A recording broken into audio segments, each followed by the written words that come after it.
Yeah. So first things first, we're actually going to want tables of even numbers.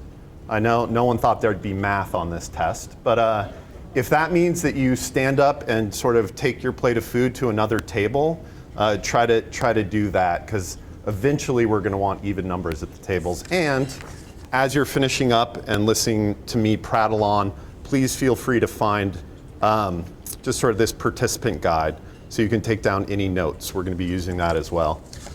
And I'm going to get on this other mic because I like to pace because I get nervous. Can everyone hear me all right? Yeah? Yeah. Okay.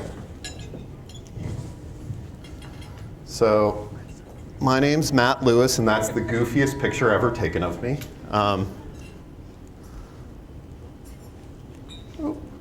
Is this not working?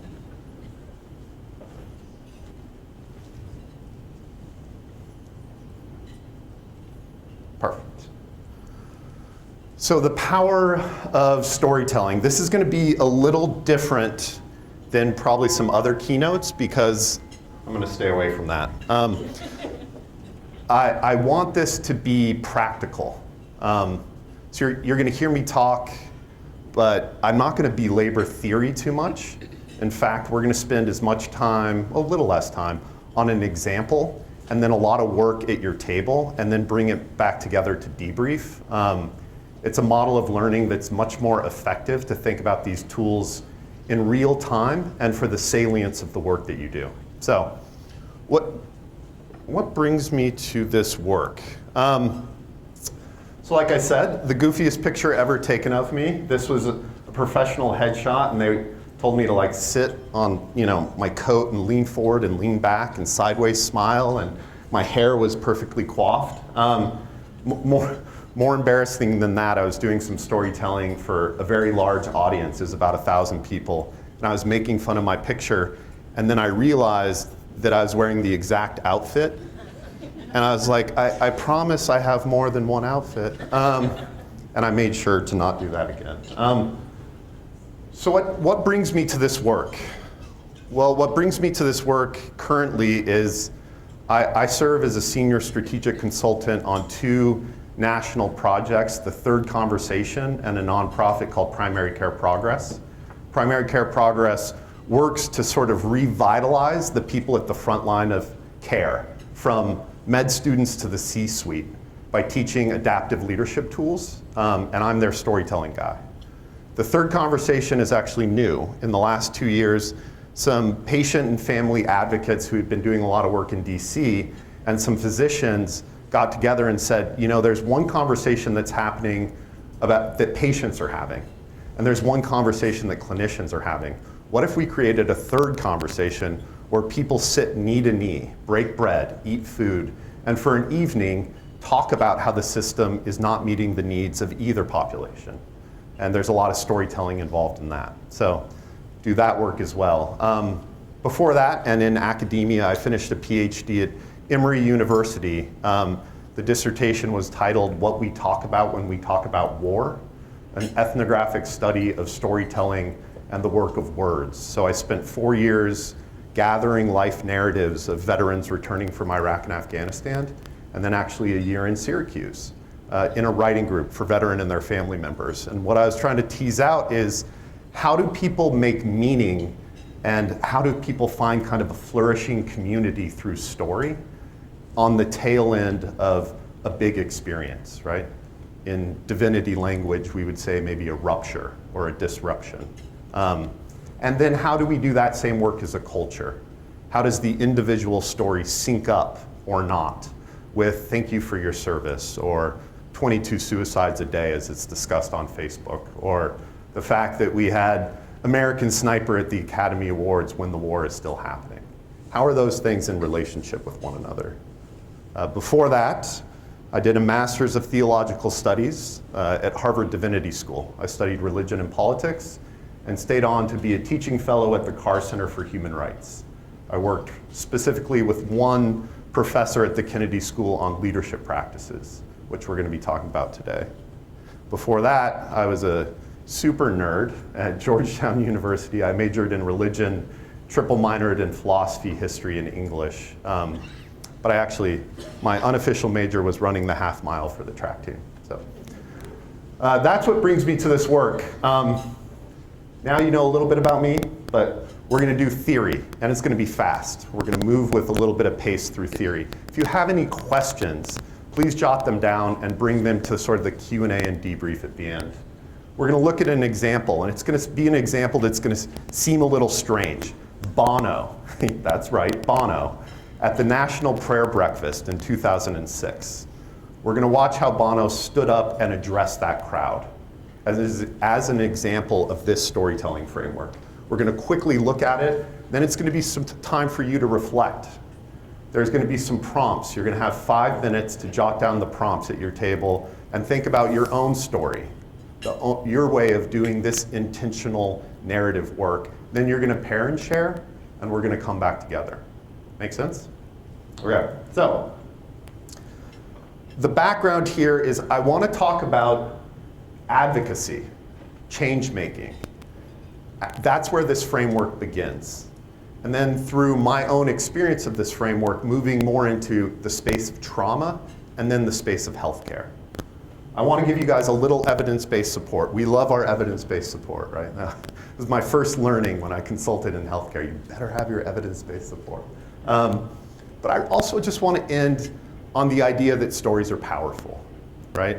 I call it the narrative thrall.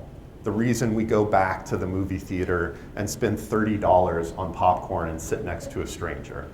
There's something enthralling about stories, right? So let's begin. Advocacy work, the creation of this framework, has to start with the story of my mentor, Marshall Ganz. So Marshall Ganz is a sophomore at Harvard, grew up son of a rabbi in Bakersfield, California, and he's sitting there in his chair, trying to be a good undergrad, but he's having a lot of psychic dissonance because down south is something that's happening called the civil rights. And he grew up with the fresh memory in his mind's eye of going to war-torn Europe as his father gave spiritual counseling for people coming out of the concentration camps. And so Marshall knew that when you other people, you create violence, and that violence kills. Not abstractly, but in real time.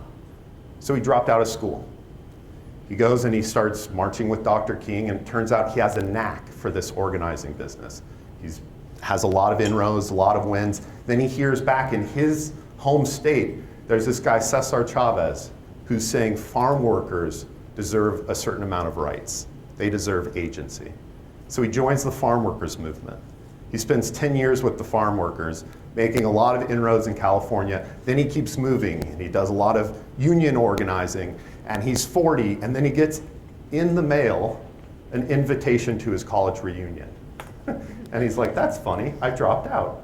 He has this idea that there's some equation that a certain age means that you want to get your kid into school, so you'll donate money. So, as a goof, he flew to the reunion, and he was talking to a dean about all the experiences he's had.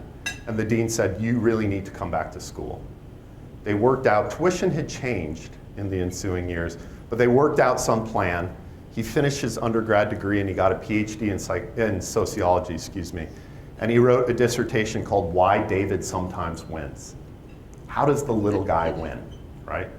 Well, it turns out if you're gonna win, if David is gonna beat Goliath, 2 things have to happen. You have to have a strategy. You do. You have to be strategic. When you're in a situation where you have no power, because so much power is over you that it's eclipsing, it's all-encompassing, you have to come up with a way to have power underneath that, power within. So what can we do? Well, we can keep our butts off the buses. We can boycott the buses. That's a strategy during the civil rights, right? You have to have a good idea, but people have to care. People have to know why it matters, right? The Protestant theologian said it's one thing to know the good, but it's another to love the good. If you're going to do good work in the world, the heart and the head have to be activated. And it turns out that the heart is activated through story. We're going to get to some of the science of this, right? Turns out that it's activated through story. So you have to intentionally engage in narrative work while having a good strategy. That's how change making happens. And when I first heard this, I was like, whoa, this is cool. I want in. And this was 2008. Barack Obama had just won and was coming into the White House. And Marshall Gans was sort of having, his framework was getting big again, because his framework was a big part of Obama's grassroots campaign. That heart work was something new that he sort of injected like a dye into the strategy of that campaign. So I worked with him for 3 years, but towards the end, I started to wonder, this framework, it feels really clean to me. What about out in the world when people suffer a loss, where the campaign doesn't win, or you have a 15-minute patient visit, and you have so much charting to do, and you're working within a system where everything's just become a widget, right? The cumbersome reality of our lives is often one of pain. How does that work? So I took that question into my dissertation to work within the experience of veterans and veteran family members around the question of meaning and pain points. And it was during that dissertation, thinking about how this framework can be more expansive, that I got tapped and someone said, hey, guess what? That's really important in healthcare, because it's not the same as war, but we're suffering a death of 1,000 paper cuts, right? That was new to me. I hadn't known that before. As a colleague of mine who's been doing leadership training on healthcare teams, all different types of teams, for 30, 40 years, she said to me, do you know the comment I most often hear? Am I the only one who feels this way? And that deserves some unpacking. Am I the only one who feels this way? Not only is that a statement of isolation, you're alone in that feeling. So that's what brought me into thinking about this framework into healthcare. Now, don't just take my word for it. There's science behind this. Science on how the brain works. And I'm just going to point out 3 data points, okay? First, shadow activity in the brain. There's a great book called Wired for Story, if you're interested. And in the introduction, it actually talks about what happens in the brain when a story is active. This is the same for poetry, nonfiction, watching a movie. What ends up happening is the brain imprints when story work is alive, right? I actually don't know if it happens there. It might be here. I'll just make that up. So stories imprint. In fact, the FBI trains FBI agents to look at a crime scene and then tell a story about it, quite literally thinking about their childhood home. It's called sense memory. And then they put different details in different rooms and they memorize that crime scene. So there's shadow activity in the brain when a story is activated. I think of shadow activity as my mom dropping me off at like 1st grade, and if it was cold out, I'd do the stick figure in the window, right? She'd pick me up and I'd blow, and there it is again, right? So if you want to pass a test, tell yourself a story about the information. So our memory is alive with story. Increased sense of community. And I think this is really important for this context and this room. Because I know from firsthand experience that really dedicated advocacy work can be lonely. But inside Story, we start to feel community again. And I'll point you to the work of James Pennebaker, who's a psychologist at the University of Texas, and has spent his whole career looking at journaling, looking at just sitting across from an attentive listener and talking about your day for 10 minutes. Looking at the enormous rupture of someone's world after sexual violence, and how telling a story in community can actually bring someone back in to a felt sense of connectedness in that heart place, right? Not abstractly, but really feel community. That happens through story. Finally, story is where emotional buy-in happens, and emotional buy-in is where we make choices. So A researcher at Northwestern, Martha Nussbaum, she's political scientist, is I believe sort of her byline. She's done some research that's been replicated by the NIH around damaged amygdalas. And amygdalas is, of course, where we process emotional information. And what she found is 2 + 2 = 4 for people with damaged amygdalas. They can figure out data, but they can't make choice. They don't know what to do with that information. The emotional center of the brain is where the choice stuff happens, to use a medical term, choice stuff. And to access that happens through story. So the cliche, don't act emotionally, we only act emotionally. So we remember, we feel community, and we choose. All of that takes place in storytelling work. And as much as I love this slide, I never want to belabor the point of science story, because I don't want it to get too far away from just how enlivening, how beautiful narrative work can be. I remember my mom loves to retell that she picked me up from kindergarten, and she said, "Matt, how's your day?" I was like, "It was really good. Really good." My mom was like, "Okay, what was so good about it?" And I was like, "Well, I practiced with mud and love." My mom was like, "That is so beautiful," right?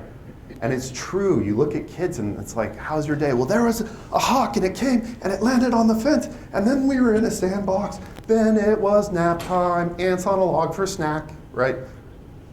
When you're young, you just like effusively talk about the world through story, and then you grow up. If anyone has any adolescents, how's your day? Fine. What was good about it? Nothing.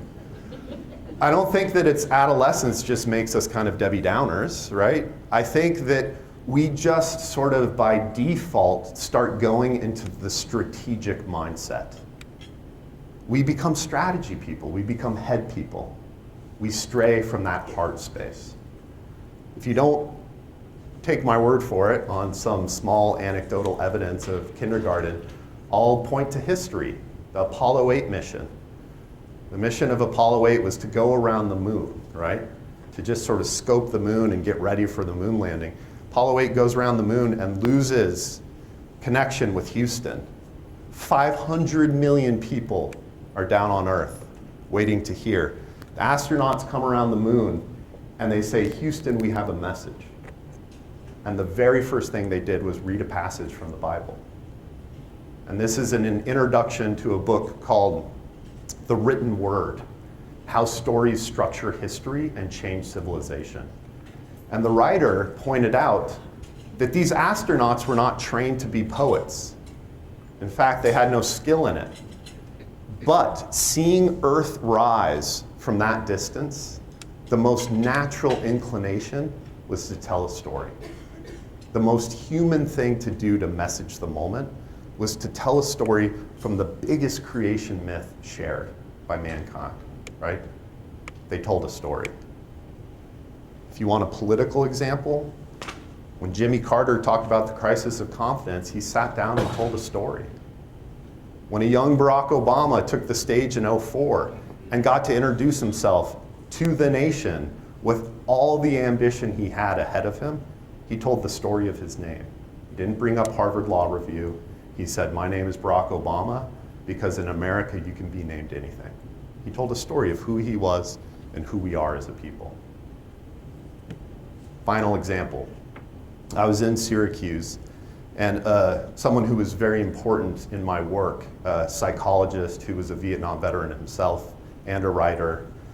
He runs an organization that does trauma work. They were in with the first responders in the Haiti earthquake. And I was bemoaning that all the literature on trauma was getting me so far away from the experience of pain. And it was like getting in the way. And he cut me off and he said, I know what you're feeling, and when that happens, I tell myself a story. Do you remember the story of Ernest Hemingway? I was like, no, say more. He said, well, apparently someone came up to Ernest Hemingway and said, "What's the shortest short story anyone can write?" and he pulled out a napkin and he wrote 6 words. Baby shoes for sale, never worn. Baby shoes for sale, never worn. And the point that this psychologist was telling me is, if you're feeling far away from something, tell yourself that story and you'll get back into the heart space of it, right?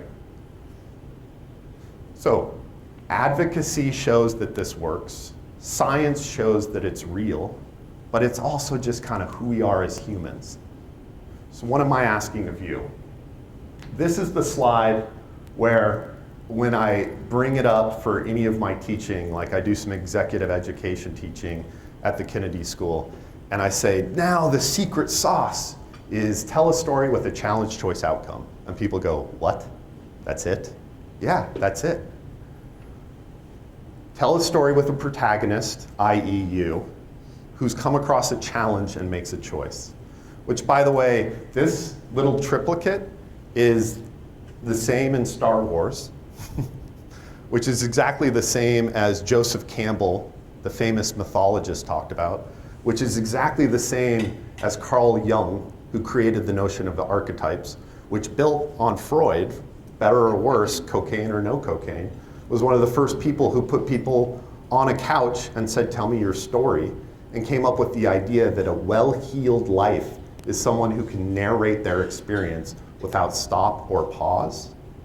And beneath that is probably the tome of the Iliad and the Odyssey, which sits alongside the Ramayana and the Bhagavad Gita, and Vishnu and Arjuna having a question and a conversation around what it means to be human. Challenge choice outcome is at the very center of all those stories, just as it is for Dr. Seuss. Because we read ourselves into this. Even when it's not our story, we get information about who we are, what we care about, and what moves us. Challenge choice outcome. That's all it is. Specifically, challenge choice outcome 3 times. That's this framework. Challenge choice outcome as a story of self. That's me. Whenever I'm the example, I talk about running. Running's a big part of my life. Challenge choice outcome us. This is a stock photo. I don't know who these people are. Challenge choice outcome is now. Self, us, now. Who am I? What are the challenges in my life that I've confronted and made some choices around that make my work real? And when I tell that story, I broadcast to you what I care about and what my values are. You can't stop there. It's a little narcissistic to stop there. Who are we? What is the community that exists in this room? What are the shared challenge choices and outcomes that exist collectively? How do I tell that story so that it doesn't just become what I care about, it becomes what we care about? Okay, now what? That's very kumbaya. Yeah, this is a great group. What are you going to do about it? What is the urgent challenge that you're going to face together? How are you going to tell the story of the choice you're calling people to make? And if you're working in healthcare, there are a lot of urgent challenges, as we all know. By the way, the breakout session I'm doing this afternoon is to go a little deeper in this domain, the story of now. So, I don't want to prattle on and on and on, enough of me. I want us to see an example. And like I said, we're going to look at Bono's keynote address. Before we do that, skipped one thing. I want to offer this up to you. When you think about this and you put shoulder to shoulder the advocacy background, the science background, the thrall and the inspiration of what stories can do, I want you to collect them all together and think about this framework as an adaptive leadership practice. What do I mean by leadership? I don't mean leadership as in I am high up on the hierarchy.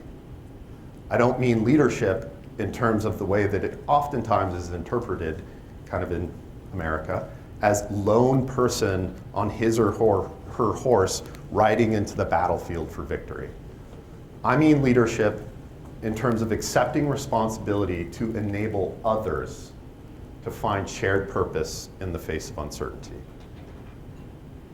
I'm going to accept responsibility to enable you to find shared purpose in the face of uncertainty. And even at the beginning of our day, our opening remarks, things are uncertain. Leadership is required when things are uncertain. If I tell a story of self, us, and now, I'm living out this notion of leadership, which is an adaptive leadership practice. Not A plus B equals C, but the world is a puzzle. Let's fix the puzzle together. So think of this framework in adaptive leadership terms. Okay, example time. So Bono, 2006. He's asked to give the keynote at the prayer breakfast. It's a little bit of a long cut, longer than you're gonna have when you try to do it at your table. But it's a very good teaching model. So Bono stands up, there's young Senator Barack Obama, George Bush, and he's there to talk to them and sort of share and own his own experience of faith as a faith person. And he's doing that very intentionally because he's assuming there's some shared values in the room. And then he tells the story of those shared values. And then he calls them to a very specific action, right? So trace how he does that. He starts with a story of, why am I here today? Who are we? Who are we really? Not in a trite way, but what do we really care about? Okay, if that's true, what shared action should we take? Finally, watch how he uses humor and tension. Telling stories is not just sort of feeling good and feeling inspired. Telling stories can be really tension-inducing. Everyone skips to Dr. King's dream. Very few people remember there was a nightmare that he talked about right before that. And he put heaven and hell side by side, and he put a choice in the middle. So watch how Bono so artfully goes between tension and humor. So let's watch the example. Well, I'm the first to admit that there's something unnatural, something even unseemly about rock stars mounting the pulpit and preaching at presidents and disappearing to their villas in the south of France. Talk about fish out of water. It was weird enough to have Jesse Helms come to a rock show, but this is really weird. Now, one of the things I love about this country is the separation of church and state, and although I have to say, in inviting me here, both church and state have been separated from something else completely, their mind. Mr. President, are you sure about this? It's very humbling, and I will try to keep my homily brief, but be warned, I am Irish. Is that all of us are here, Muslims, Jews, Christians, are all searching our souls for how to better serve our family, our community, our nation, our God. Yes, it is odd having the rock star at the breakfast, but maybe it's odder for me than for you. Because you see, I have avoided religious people most of my life. Maybe it's something to do with having a father who was a Protestant and a mother who was a Catholic in a country where the line between the two was quite literally often a battle line, where the line between church and state was, at the very least, a little blurry and hard to see. I remember how my mother would bring us to chapel on Sundays, and my father used to wait outside. One of the things that I picked up from my father and my mother was the sense that religion often gets in the way of God. For me, at least, it got in the way, seeing what religious people in the name of God did to my native land. And even in this country, seeing God's second-hand car salesmen on their TV cable channels offering indulgences for cash. In fact, all over the world, seeing the self-righteous roll down like a mighty stream from certain corners of the religious establishment. I must confess, I changed the channel. I wanted my MTV. So, even though I was a believer, and perhaps because I was a believer, I was cynical. Not about God, but about God's politics. It's very easy in these times to see religion as a force for for division rather than unity. And this is a town, Washington, that knows something of division. But the reason I'm here, and the reason I keep coming back to Washington, is because this is a town that is proving it can come together on behalf of what the scriptures call the least of these. It's not a Republican idea, it's not a Democratic idea, it's not even, with all due respect, an American idea, nor is it unique to any one faith. Do unto others as you would have them do to you. Jesus says that. Righteousness is this, that one should give away wealth out of love for him to the near of kin and to the orphans and the needy and the wayfarer and the beggars and for the emancipation of the captives. The Quran says that. Thus saith the Lord, bring the homeless poor into the house. When you see the naked, cover him. Then your light will break out. Then your light will be like the dawn, and your recovery will be speedily and spring forth. Then the Lord will be your rear guard. The Jewish scripture says that. One thing we can all agree, all faiths, all ideologies, is that God is with the vulnerable and the poor. God is in the slums, in the cardboard boxes where the poor play house. God is in the silence of a mother who has infected her child with a virus that will end both their lives. God is in the cries heard under the rubble of war. God is in the debris of wasted opportunity and lives. And God is with us if we are with them.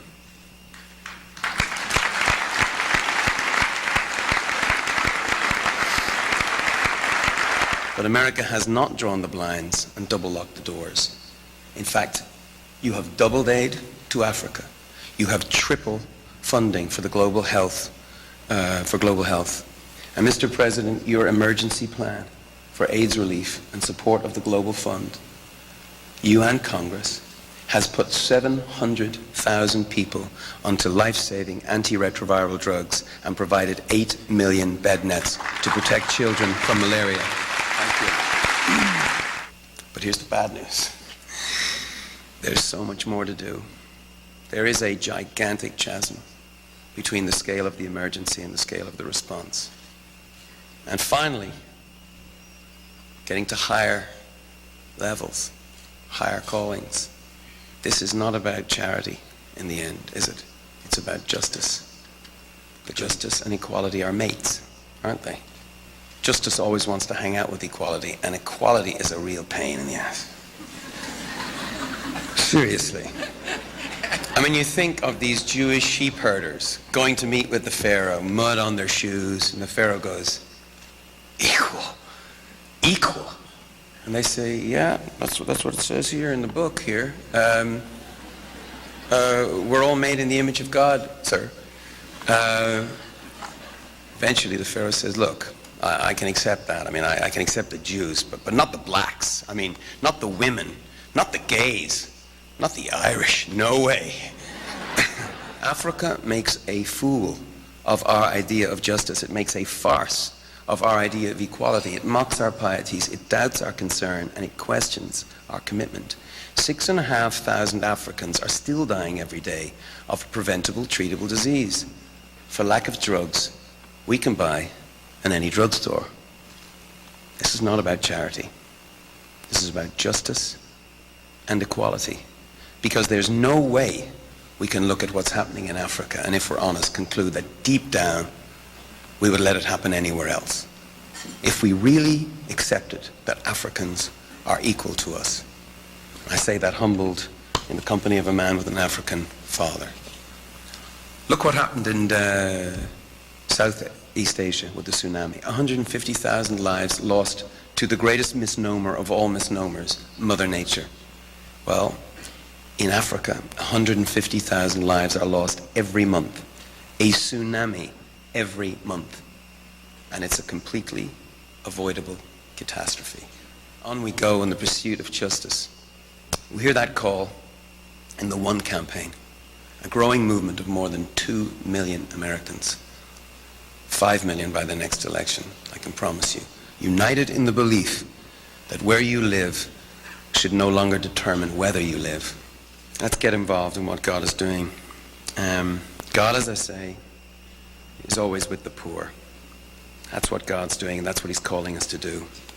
I was amazed when I first got to this country and I learned how much some churchgoers tithe, up to 10% of the family budget. I mean, I don't know how does that compare with the federal budget, the budget for the entire American family? How much of that goes to the poorest people in the world? Well, it's less than 1% of the federal budget.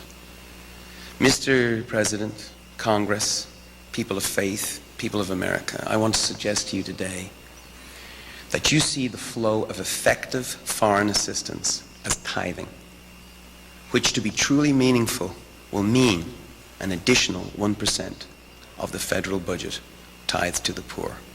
Now, what is that 1% that we're asking for on the one campaign? It's not merely a number on a balance sheet or pulled out of the air. 1% is the girl in Africa who gets to go to school, thanks to you. 1% is the AIDS patient who gets her medicine, thanks to you. 1% is the African entrepreneur who can start a small family business, thanks to you. 1% is not redecorating presidential palaces. 1% must not be, or don't give it, money down a rat hole. This 1% is digging water holes. It sounds to me that in this town of deals and compromises, 1% is the best bargain around. Thank you very much. So, just do that.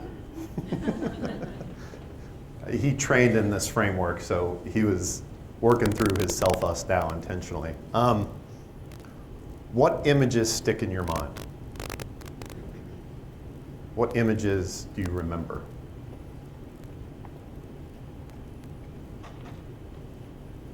Yep. I can remember the little girl getting a chance to go to school. Yeah. I could visualize her. Little girl getting a chance to go to school. It is not redecorating palaces or don't give it, right? It's building wells, right? What he's doing is he's telling in a story how the ask is hopeful. He painted a lot of urgency. How do you do that? What is happening every month? Tsunami every month. He painted a lot of urgency, and then he painted a lot of hope. And he had a very specific ask. Join me in 1%. Oh, and by the way, the 1%, that's a value statement. That's not money. That's tithing. How about a story of us? How did he tell a story of us?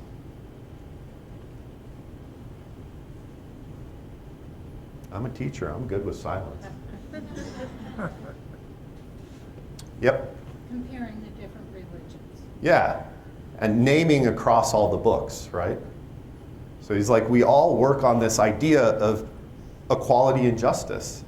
And if we are with them, and he has that really nice pacing, God is in the debris, God is in the hovel, God is with a mother who, right? So it's narrative image, narrative image, narrative image, and we are with him or her when we are with them, right? How does he connect it to who he is and his personal history? Why does it matter to him? What did he talk about growing up? His family was split religiously. Split religiously. Quite literally, father smoking cigarettes, right? A line in the sand. And I just, I want to hold up. Oftentimes, I was skeptical, not of God, but God's politics. Seeing God's second-hand car salesman mount the pulpit, I wanted to change the channel. I wanted my MTV. That is a lot of tension to offer up into that room.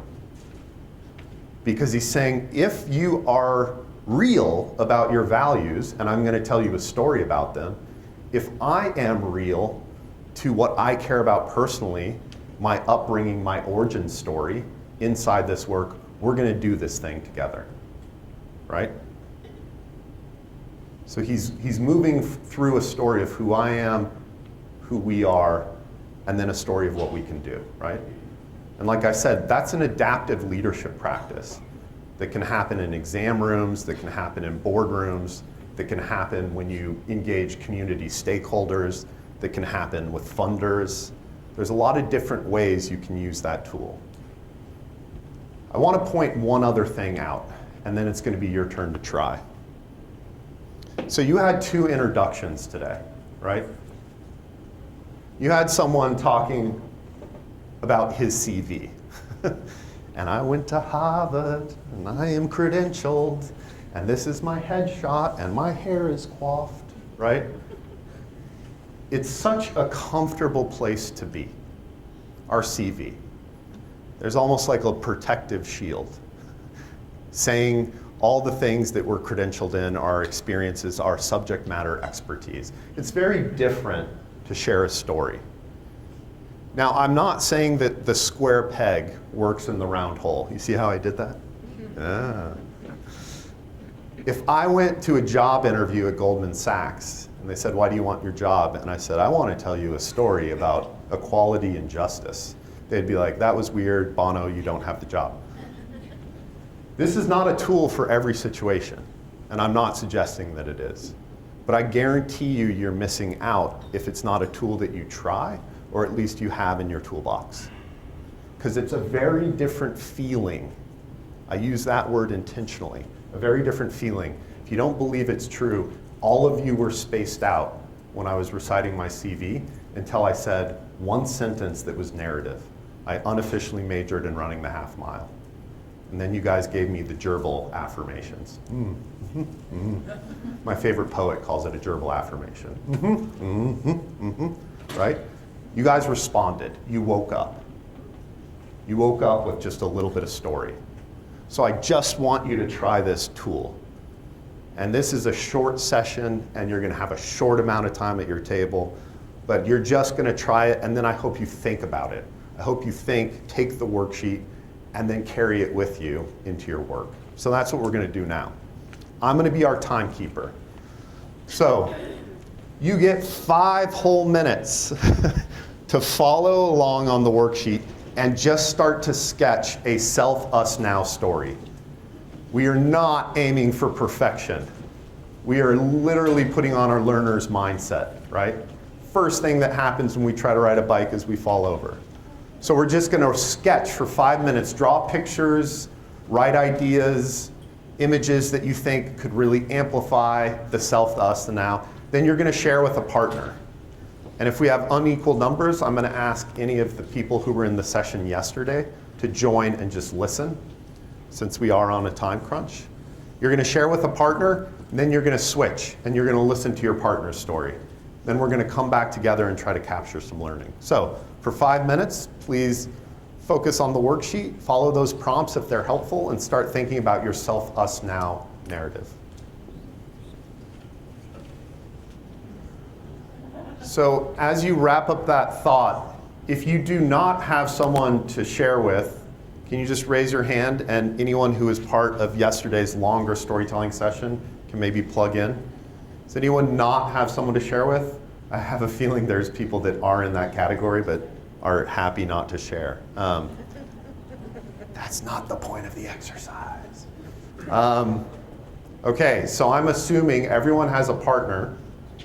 It's about to get noisy in here, so lean in. Partner number 1, you have 3 minutes. 3 minutes to just try the story of yourself, us, now for your partner. If you're listening, if it's your time to listen, try to hear challenge, choice, outcome, and try to trace images that stick in your mind. So partner 1, feel free to start sharing.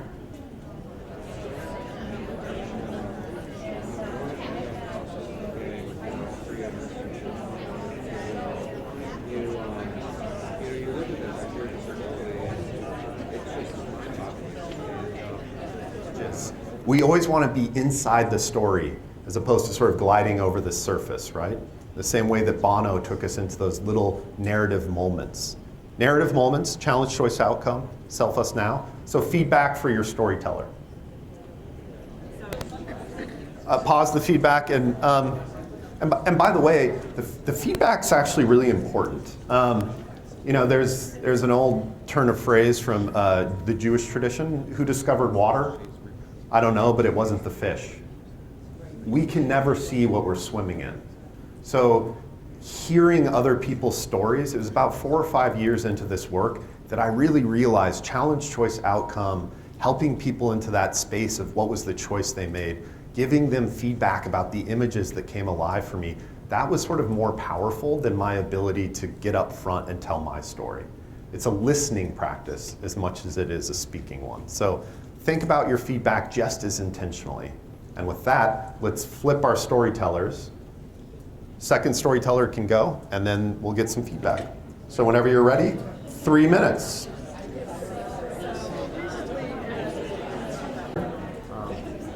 I'm going to pause our second storyteller. And just for 2 minutes, can we give our second storyteller some feedback? So, what'd you hear? So I'm going to pause our feedback. And if I can just get everyone's attention, and because we do have a packed agenda, this is good. When people don't listen to me, I know the exercise is going well. So I'm going to pause, and because we have a packed agenda, I'm going to set a timer so that we don't run late. I want to spend most of this debrief on how you might use this tool and popcorn some ideas. Our favorite consulting word, popcorn, right? Popcorn some ideas on where this could be of use. But just briefly, show of hands, who enjoyed that experience? Okay. I'll just ask, what did you enjoy about it? Well, ironically, I went to a training yesterday on making me a better speaker, so I was able to actually use some of these tools. We did a 1-minute pitch yesterday. Yeah. This was similar, kind of being put under that pressure to craft a story that's relatable in, in a condensed period of time. Yeah, and I'm glad that this one's a lot better than that one. Come on. Much better care on the speaker. Who else? What did you enjoy about that experience? I saw some hands on this side of the room. Yeah. I really enjoyed that I had to be mindful to listen and not be thinking about my own relationship to what she was sharing. I really had thoughts and listening to her. Yeah, so for those on the other side of the room, that you really had to listen, that focused, sharp listening when you were hearing a story. You enjoyed that. Yeah. Who had a hard time with this? Who struggled? Yeah? You didn't give us enough time. I know. We were talking about this yesterday. I've had workshops where like, come on, man, 3 minutes, 5 minutes. And then you give them 5. It's like, no, wait, 9 minutes. I only need 9 minutes. 15 minutes is all I need. Teaching tool, right? It forces you to focus, even though it's artificial and it's not the way that I hope you would experience telling a story in real time, because you don't have a clock on it. It helps you to focus and then to learn, right? Who else had a hard time with this? I'll just say, and this is me channeling my inner Bono and creating a little tension. If the room is big enough, I can always pick out 1 or 2 spots where people just decide not to do the exercise. Or they're like, you know what? I'm good. I'll listen. I'll listen to you. That's fine. I don't need to win over everyone, but I invite you to have a little curiosity about that response. When we think about that head and the heart that I showed at the very beginning, some people, this is a flex into the heart space that it just kind of, it gives them a Heisman, right?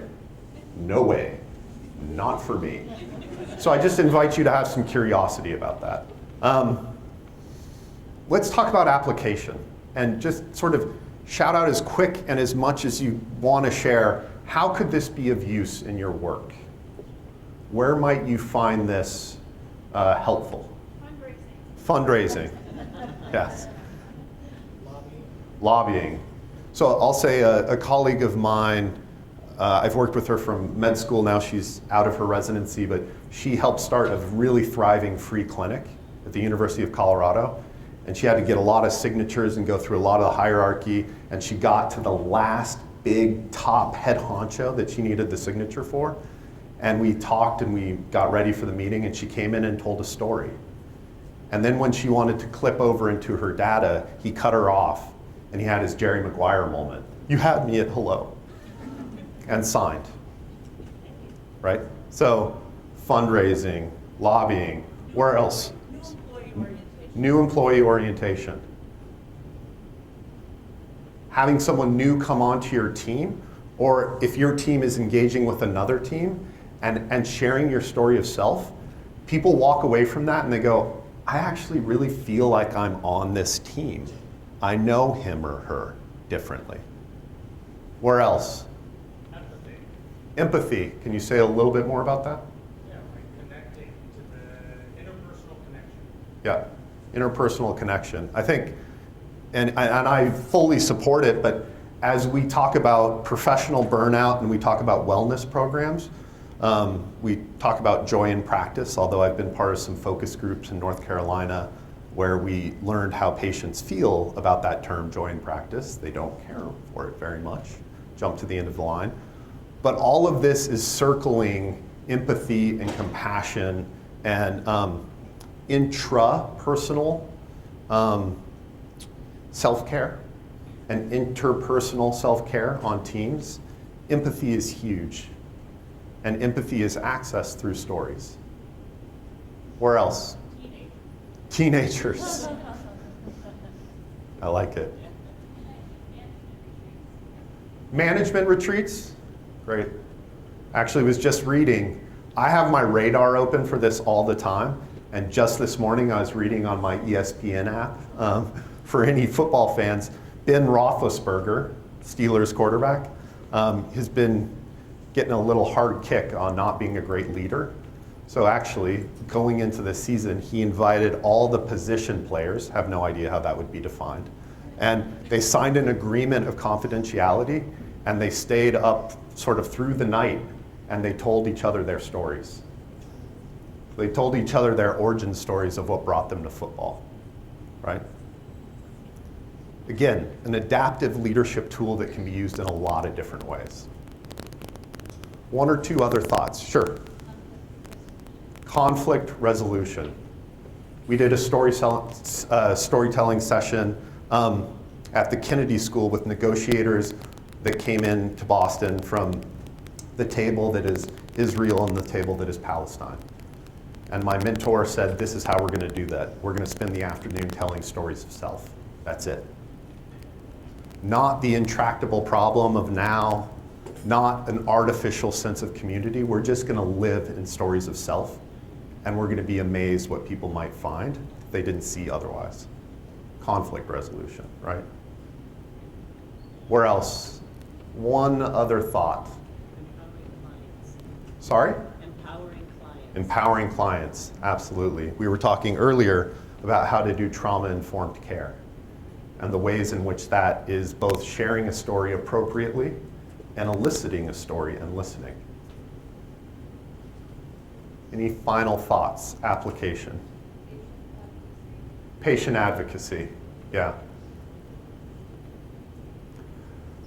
So, as I leave the stage, I'm gonna leave you with just two quick stories because I can't help myself, right? As you can tell, I am a mind both exalted and crippled by too many stories. So, I'm going to invite you to think about narrative moments. What do I mean by narrative moments? So I had a small grant last year to travel all around the country and witness healthcare teams in real time, even when the exam room closes, to take my ethnography notes and just watch what's happening. And I was working with a physician at a big healthcare system in the Northeast, and he had med students that day, and he was the chief medical officer of the practice, so he was running behind, he was trying to chart, he was taking phone calls, he was like an hour behind. And I was in that patient room waiting. Already, they signed the release form, there I am waiting, and the patient was not happy to be waiting. And in comes this guy, and I swear it was like a whirlwind of paper followed him. And he just looked at the patient, and he said, I'm sorry. I come from a long line of idiots who run into lampposts while reading. And the patient just laughed, right? It was not a full challenge choice outcome. It was not some joke that he shared kind of like, I just want to break the ice. It was real. This was a disorganized doc with like mustard stains on his shirts, you know, and like the tie the wrong way. And he just shared this tiny little like narrative moment, this tiny 10-second reel. It was real, and it totally changed the energy of the room. Totally changed the visit. A different narrative moment happened 2 years ago for me, flying to Minneapolis to do a training like this one. I have my headphones in, I sit on my Delta seat, I don't have the middle seat, yes. You know, I don't want to be bothered, get in, clip in, and then the voice comes over, the pilot, and the pilot starts with, I want to tell you a little bit about myself. And everyone was like, what? Are we on candid camera? What? And the pilot said, I flew for the Air Force for much of my career because I grew up loving the big blue. That's how she described the sky. I grew up loving the big blue. And every time I touch down, I just want to get right back up there in the clouds. So that's a little bit about me, but how about you? Well, maybe you're going to visit family. Maybe you're rushing to make a professional event. Maybe you got delayed here and you're finally making your way home and you are so angry and frustrated. People laughed, gerbil affirmation, right? And so what are we gonna do? She said, well, we're gonna bank over Tennessee and then we're gonna go up the Midwest, and when we touch down, I can't promise that that rubber on concrete won't bounce a little bit, but I'm gonna get you in safe. And there was a pause and people just started clapping. They're like, yeah, I like it. This like organic bubbling up of energy, right? I started taking notes because I was like, oh my God, self-us now. It's a perfect example. It's so surprising what you might get back if you slow down and share a story. You really might surprise yourself. That's my phone telling me to stop talking. And I really want you to think, what are the ways in which I can slow down and give a narrative moment? What might come back, right? When we do that professionally, we just enter a little bit into the heart space, which is a huge piece of teaming. It's a huge piece of psychological safety. And it's a huge piece of change and making change. So with that, please take these materials with you. I'm around for any questions during the break, and I have a breakout session during the second session. So thank you, everyone.